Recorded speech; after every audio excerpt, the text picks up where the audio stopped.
A judge in Florida has decided that a 4-year-old boy should undergo a medically unnecessary circumcision against the wishes of his mother. And I'm pretty sure if you could explain it to him in a way that he would understand, it would be against the 4-year-old boy's wishes as well. The story goes like this. Just after the boy was born, his parents separated, and they drew up a parenting contract. Great idea. But unfortunately, it stated that the father would be responsible for scheduling and paying for the boy's circumcision. By the time he did get around to scheduling it, the mother had apparently done her research and decided that she was opposed to the circumcision. The father pushed back, and the case has been in the courts now for a few years. What the mother realized is that in the vast majority of cases, circumcision is completely medically unnecessary.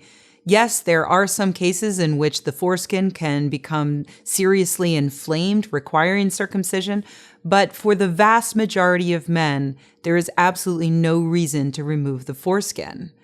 Yes, I know there are people who will argue that circumcision helps prevent the spread of HIV. When we're talking about educated males in developed countries, this argument is complete and utter bullshit. You see, a study did find that circumcision may reduce the chances of HIV infection by 38 to 66%.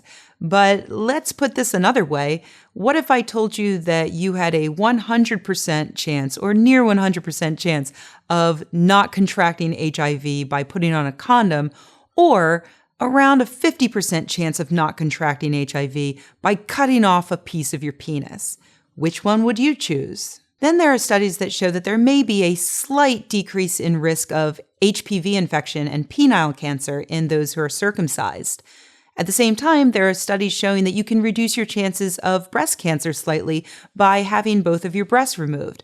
But nobody recommends that we remove the breasts of babies when they're born. In fact, I guess the best way to absolutely make sure your child never gets any kind of cancer is to have an abortion.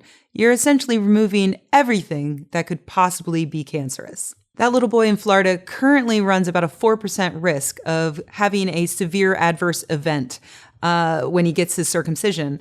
And the most common complications of circumcision are things like removing too much or too little foreskin, excessive bleeding, and infection.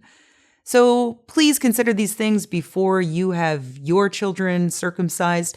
And if you want to help out, there is a change.org petition and also a funding drive to help the mother pay for legal costs, because really no child should be forced to go through this, especially against the concerns of a parent, regardless of whatever contract they may have signed before they knew the facts.